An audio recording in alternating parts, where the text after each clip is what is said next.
Good evening, guys. I am your host, Shreyas Agnihotri, and I welcome you to Historicity. And today, we will dive deep into our favorite wintertime festival, that is Christmas. When we talk of Christmas, we directly connect it with the Christian style festivities, the birth of Jesus Christ, and gifts and Santa Claus and whatnot. While the festival of Christmas is usually celebrated pretty well in the Western nations, at the same time in the Eastern nations, it may not be the primary festival of the cultures that reside. It still is enjoyed with a lot of vigor. But today, we will dive deep into the historicity of the festival of Christmas.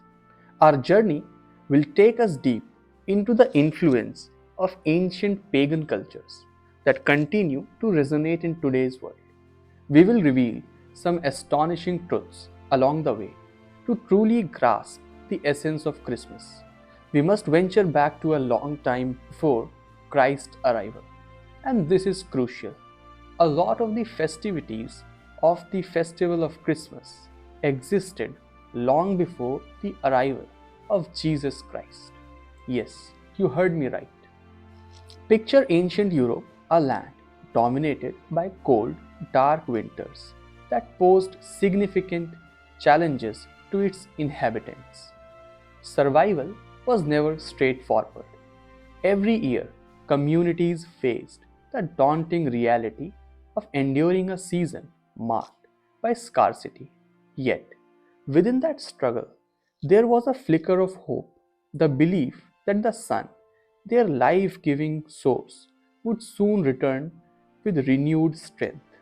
This enduring hope gave rise to enduring traditions that endure even in modern celebrations. In the northern parts of Europe, the winter solstice was celebrated as the festival of Yule. On the longest night of the year, the inhabitants of Europe would gather with their huge Yule logs and burn it to imagine and inspire them and remember the god Sun. This was done to endure the dark, long lasting winters of the European nations.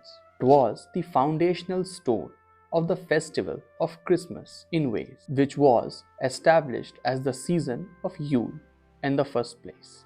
Meanwhile, the Romans, the pagans, held a festival known as the Festival of Saturnalia, dedicated to the god Saturn, the planet Saturn, and it was done in midwinter season. Though in Christian culture, the worshipping of any other object than God itself may sound like a pagan tradition, but the very Christian festival that we celebrate today had pagan foundations in the name of the season of Saturnalia. During this festival, societal roles were turned on their head. Masters and slaves swapped places, while the streets overflowed with laughter, singing, and joy. Homes adorned with greenery created a festive atmosphere. People feasted until they were completely satisfied, and they exchanged gifts, much like our modern celebrations. Many of the decorations we now associate with Christmas trace their ancestry back to this exact time. The decoration of the Christmas tree, with festivities, with lights, with gifts, with the jingle bells. Everything you see somewhere started long back in this time. Holy mistletoe. The wreaths have their origins in ancient traditions where they represented life and fertility during the darkest days of winter. But there is much more to this story. Festivals like the Northern Yule, the Roman Saturnalia, were not merely about enduring the cold, they were celebrations of joy, a chance to break free from the constraints of everyday life. However, these festivities could sometimes spiral out of control. Celebrations stretched all night long, and every unholy activity that was nearly prohibited entire year, like drinking, eating, and sleeping around was done on this day. As Christianity spread, these lively celebrations didn't just vanish, they were adapted. The church faced a choice to dismiss these cherished customs or to redefine their significance. The decision made at the crossroads would shape both the history of Christmas and the way we celebrate it today. The decorations we cherish now also trace their roots back to these ancient pagan traditions. Evergreens such as holly and mistletoe have long been associated with life and fertility. Mistletoe, in particular, held a special sacred significance, believed to possess magical qualities that offered health, protection, and blessings. Over time, it evolved into a symbol of love and romance. These feasts were the ultimate feasts for the senses of pleasure. Everything that could make a man or a lady happy were done endlessly throughout these celebrations. Moreover, remnants of this behavior persist in contemporary society. Consider the holiday office gatherings, where excessive drinking occurs or societal pressure to purchase, spend, and indulge during the Christmas season. The influences of ancient festivals like Yule and Saturnalia are evident, even if they go unnoticed. A particularly unruly tradition involved the appointment of Lord of Misrule. This individual was responsible for orchestrating the chaos, urging everyone to abandon their reservations. For the duration of these 12 days of festivities, the Lord of Misrule had the freedom to act as he wished. And now you know, obviously, what could go wrong when you are too drunk around unknown people. And it all used to go wrong in the name of these festivities and traditions. In the early centuries, the majority of Christians chose not to partake in these festivals because the very origin of these festivals was considered unchristian, unholy, unruly. Indeed, how could a celebration characterized by drunkenness, gambling, and unruly conduct possibly seen as honoring God?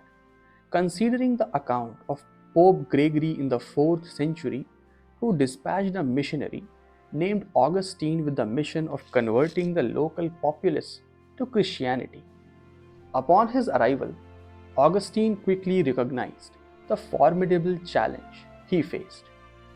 The community held a strong attachment to their midwinter celebrations, and no amount of preaching seemed capable of persuading them to abandon these traditions. In a letter to Pope Gregory, Augustine articulated that these festivals were of great significance to the people, and despite his efforts, they remained resolute in their celebrations. He sought guidance from Pope Gregory on how to proceed. Should he continue to attempt to convince them to forsake these customs, or was there an alternative approach? Pope Gregory's reply was both tactical and contentious. He essentially proposed that if one cannot defeat them, one should align with them. Imagine, Pope was very smart to know that these people are definitely not going to abandon the happiest portion of their life in the name of religion. So he realized the religion of Christianity itself had to bend itself according to these pagan traditions. Rather than celebrating the rebirth of Son, the populace could honor the birth of the Son of God, remarked Pope Gregory. Consequently, December 25th was designated as the official date for celebrating the birth of Jesus. The rationale was straightforward. This date coincided with the winter solstice, a time when pagan festivities were already prevalent. By providing the communities with a Christian justification for celebration, the Church aimed to gradually supplant the ancient customs with new ones centered on Christ. You must know, Jesus Christ was originally born in Israel in the summer season, but shifting the celebration of his birth to the later portion of the month of December was very strategically done to make the pagans who only recently converted to Christianity to start to celebrate the birth of the Son of God, Jesus Christ, instead of their older pagan traditions. It was done pretty strategically. They knew that the celebrations can't go away, people are not going to let them go. So let's keep the celebrations, but let's change the meaning of the celebrations altogether. And that is where the Pope and the Church were very smart. Gradually, the hymns of praises for the gods of Saturnalia and the traditions of Yule were changed as celebrations of birth of Jesus Christ. Gradually, over time, they let go of their original traditions and started to celebrate the Christian festivities as the Pope and the bishops wanted them to. And that's how Christmas became a Christian festival with time.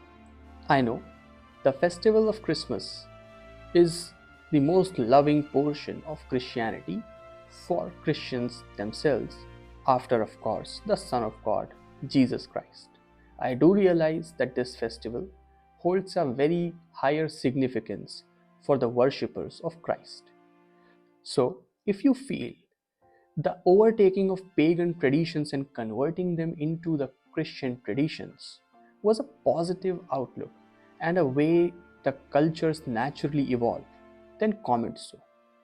Or if you believe it was actually a stealing of original traditions from some other people and converting them into something totally different, then comment so. I am always open to new thoughts and ideas, some new facts that are brought to me. So feel free to comment and tell me, what else do you know? What else do you think? Thanks for watching the video. I hope you liked it. Don't forget to like, comment and subscribe to my channel.